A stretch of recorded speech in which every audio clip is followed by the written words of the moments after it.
നടാൻ വേണ്ടി പോവാണ് കേട്ടോ. അപ്പോൾ ഇത് കണ്ടില്ലേ, എൻ്റെ അടുത്ത് 4 വെള്ള താമരേൻ്റെ വിത്തുകളുണ്ട് കേട്ടോ. അപ്പം നമുക്ക് ഇത് നടാവേ. അപ്പം നിങ്ങൾക്ക് താമരേനെ പറ്റിയിട്ട് കൂടുതലായിട്ട് അറിയെങ്കിൽ കമൻറ്റ് ചെയ്യാൻ മറക്കില്ല. അതുപോലെ തന്നെ നിങ്ങളുടെ വീട്ടിൽ താമര ഉണ്ടെങ്കിൽ കമൻറ്റ് ചെയ്യാൻ മറക്കരുത് കേട്ടോ. അപ്പം നമ്മൾ ഓൾറെഡി നമ്മുടെ ചക്രേൻ്റെ വീട്ടിൽ പോയപ്പം അവിടുന്ന് നമ്മൾ താമരേൻ്റെ കിഴങ്ങാണ് കൊണ്ടുവന്ന് നട്ടിട്ടുണ്ടായിരുന്നത്. അപ്പം കുരു ആദ്യമായിട്ടാണ് എനിക്ക് കിട്ടുന്നത് കേട്ടോ. അപ്പം ചക്രേൻ്റെ അടുത്ത് നമ്മൾ കൊണ്ടുവന്നത് റെഡ് താമരയായിരുന്നു. റെഡ് എന്ന് പറഞ്ഞാൽ റെഡ്. അപ്പോൾ നമുക്കിത് നമ്മുടെ അടുത്തുള്ളത് വൈറ്റ് ആണ് കേട്ടോ. അപ്പോൾ ആദ്യമായിട്ടാണ് ഞാൻ സീഡ് നടാൻ വേണ്ടിയിട്ട് പോകുന്നത്. എൻ്റെ ലൈഫിൽ ആദ്യമായിട്ടാണ് എനിക്ക് താമരേൻ്റെ വിത്ത് വരെ കിട്ടുന്നത് കേട്ടോ. അപ്പോൾ ഞാൻ ഭയങ്കര താമരേൻ്റെ ക്രേസാണ് കേട്ടോ. എനിക്ക് ഭയങ്കര ഇഷ്ടമാണ് താമര. അപ്പോൾ നിങ്ങൾക്കും താമര ഇഷ്ടമാണെന്ന് ഞാൻ വിചാരിക്കുന്നു കേട്ടോ. അപ്പം നമുക്ക് ഈ കുരു ഇങ്ങനെ ഉരസിക്കഴിഞ്ഞാലാണ് നമുക്ക് അതിനെന്താ പറയുക, മുള വരുള്ളൂ. അതുകൊണ്ട് തന്നെ 2 എഡ്ജുകളുണ്ട് നമ്മുടെ ഈ വിത്തിന്. അപ്പം അതിൻ്റെ ബാക്ക് സൈഡിൽ, അതായത് ഈ കുറച്ച് ഷാർപ്പായിട്ടല്ലാത്ത എഡ്ജാണ് നമ്മൾ ഇങ്ങനെ ഉരസേണ്ടത്. അത് സാൻഡ് പേപ്പറിലോ സിമെൻറ്റിലോ അല്ലെങ്കിൽ റോട്ടിലായാലും നമ്മളിട്ട് ഉരച്ചാൽ മതി കേട്ടോ. ഉരയ്ക്കാന്ന് പറയുന്ന 1.5 വരെയായിരുന്നു എൻ്റെ ഗൈസ്. ഞാൻ ഒരു എന്താ പറയുക, അരമണിക്കൂർ 1 മണിക്കൂറെങ്കിലും ഞാൻ ഇരുന്ന് ഉരച്ചിട്ടുണ്ടാവും. അങ്ങനെ 4 കുരുക്കളില്ലേ, അത് 4 എണ്ണം നമുക്ക് നന്നായിട്ട് ഉരക്കണ്ടേ.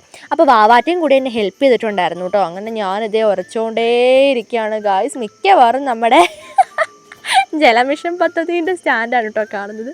ആ പൈപ്പടക്കം ഇടിഞ്ഞു വീഴാൻ പാകത്തിനാണ് ഞാൻ ഇത് ഉരച്ചിക്കൊണ്ടിരിക്കുന്നത് കേട്ടോ. അപ്പോൾ ഒരു വൈറ്റ് ഷെയ്ഡ് വരുന്നോടം വരെ നമ്മൾ ഈ സീഡ് ഇങ്ങനെ ഉരച്ചുകൊണ്ടിരിക്കണം. അപ്പോൾ ഞാൻ ഇച്ചിരി ആയിട്ട് കാണുന്നുണ്ട്. ഇതിന് നമ്മൾ വിചാരിച്ച പോലെ ഈ സീഡിന് ഭയങ്കര കട്ടിയാണ്. ഞാൻ വായിലിട്ടൊന്ന് കടിച്ചു നോക്കി, എൻ്റെ പല്ല് പറഞ്ഞു പോകാത്ത ഭാഗ്യം. അങ്ങനെ ഇത് ഒരു സീഡിൻ്റെ വൈറ്റ് കളർ കണ്ടിട്ടുണ്ടെങ്കിൽ നമുക്ക് ബാക്കി 3 എണ്ണം കൂടി സെറ്റാക്കി എടുക്കാനുണ്ട് കേട്ടോ. അപ്പോൾ വാവാറ്റേനോടും കൂടി ഞാൻ ഹെൽപ്പ് ചെയ്യാൻ പറഞ്ഞേക്കാണ്. അങ്ങനെ വാവാറ്റൻ നമ്മളെ ഹെൽപ്പ് ചെയ്യാൻ കേട്ടോ. അപ്പോൾ ഞാനും വാവാറ്റയും കൂടി അപ്പുറവും ഇപ്പുറവും ഇരുന്നിട്ട് ഭയങ്കര ഉരയ്ക്കൽ കേട്ടോ. അങ്ങനെ അടിച്ചെടുത്ത സമയം പോകുന്നേ അറിഞ്ഞില്ല. അറ്റ്ലാസ്റ്റ് ഇത് എൻ്റെ കൈയൊക്കെ പോയി ലാസ്റ്റ് ഇതാ വൈറ്റ് കളർ കണ്ടു കഴിഞ്ഞിട്ടുണ്ട്. അതിൻ്റെ ഇടയ്ക്ക് ഇങ്ങനെ ഉരുണ്ടു പോകുന്ന കുറേ വിഷയങ്ങളും ഉണ്ടായിരുന്നു കേട്ടോ. വിത്തുകൾക്ക് ഭയങ്കര വിളച്ചിലാണ്. എന്തായാലും നമ്മുടെ അടുത്ത് ആരുടെയും വിളച്ചിലാണ് കൂളാം. എന്തായാലും നമ്മളത് 4 വിത്തുകളും സെറ്റാക്കി ഉരസി ആ വൈറ്റ് കളർ കാണുന്നതോടെ വരെ സെറ്റാക്കി എടുത്തിട്ടുണ്ട്. ഇനി നമുക്കിത് നടാൻ വേണ്ടി പോവാം അല്ലേ. അപ്പോൾ നടുക എന്ന് പറഞ്ഞു കഴിഞ്ഞാൽ ഫസ്റ്റ് നമുക്ക് മുള വരുത്താണ് വേണ്ടത്. അപ്പം നമ്മുടെ അക്വേറിയത്തിലേക്ക് ഞാൻ ഈ 4 വിത്തുകൾ ഇട്ട് കൊടുക്കുന്നുണ്ട്. അപ്പോൾ ഒരാഴ്ചയ്ക്ക് ശേഷം ഇതിന് മുള വരുമെന്നാണ് പറഞ്ഞത്. അപ്പോൾ നമുക്ക് നോക്കാവേ. അപ്പം നമുക്കിതേ ഒരു വിത്ത് മാത്രം ചീത്തയായിട്ട് കിടപ്പുണ്ട് കേട്ടോ. അപ്പോൾ ഈ മുകളിലേക്ക് പൊങ്ങി കിടക്കുന്ന വിത്ത് ചീത്തയാണ്. അപ്പോൾ ബാക്കി 3 എണ്ണം താഴെ കിടപ്പുണ്ട്.